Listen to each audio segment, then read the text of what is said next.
Entertainment and history by Atanu Das @historytalk 9952 YouTube চ্যানেলে আপনাদের স্বাগত জানাই। দশম শ্রেণীর ইম্পর্টেন্ট সামাটিভ টেস্টের জন্য ইম্পর্টেন্ট, মাধ্যমিক পরীক্ষার জন্য এটা খুব ইম্পর্টেন্ট। প্রশ্ন উত্তর। প্রশ্ন: পাশ্চাত্য শিক্ষা বিস্তারে ডেভিড হেয়ারের অবদান আলোচনা করো। মান 4।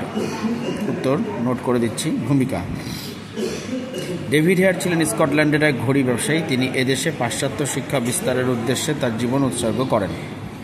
পরের পয়েন্ট, মেন পয়েন্ট: ডেভিড হেয়ারের অবদান। ডেভিড হেয়ার এদেশে বিশেষত বাংলায় পাশ্চাত্য শিক্ষা প্রসারে উল্লেখযোগ্য অবদান রাখেন। সাব পয়েন্ট 1, হিন্দু কলেজ প্রতিষ্ঠা।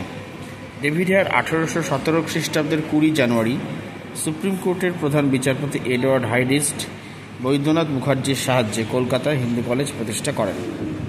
2, ক্যালকাটা স্কুল বুক সোসাইটি প্রতিষ্ঠা। সাব পয়েন্ট: 1817 খ্রিস্টাব্দে ডেভিড হেয়ার কলকাতায় ক্যালকাটা স্কুল বুক সোসাইটি প্রতিষ্ঠা করেন।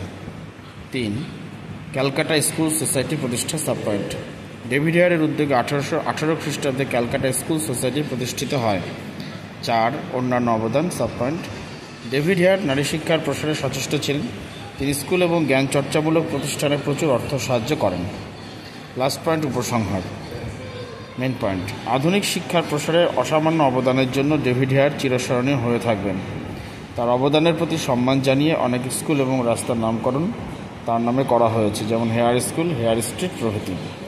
4 নম্বরের জন্য গোছানো নোট পয়েন্ট পয়েন্ট করে আছে। এরকম পয়েন্ট পয়েন্ট করে নোট লিখলে পরে পুরো নাম্বারটা অর্থাৎ 4-এ 4 পাওয়া সম্ভব। মাধ্যমিক পরীক্ষাতেও 4-এ 4 পাওয়া সম্ভব যদি পয়েন্ট পয়েন্ট করে এরকম সঠিক নোট লেখা যায়। এটা খুব ইম্পর্টেন্ট, ডেভিড হেয়ারের অবদান পাশ্চাত্য শিক্ষার ক্ষেত্রে। চ্যানেলটাকে অবশ্যই লাইক, সাবস্ক্রাইব, পজিটিভ কমেন্ট এবং শেয়ার বেশি বেশি করে করুন। কমেন্ট করবেন, কমেন্ট যত বেশি হবে তত ভালো। সাবস্ক্রাইব করুন, চ্যানেলটা কাজে লাগবে।